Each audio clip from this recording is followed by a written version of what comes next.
So no one is safe in Zimbabwe. When we talk about these issues, it will look like we are bluffing, but I'm telling you.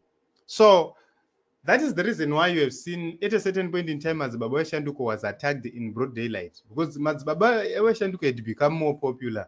Zvakanyanyisa muHarare zvekuti everywhere you go you could see Mazimbabwe Shanduko negemens ravo, and people would be gathering, people would be following, people would be asking for my photos and everything, and they had to silence him.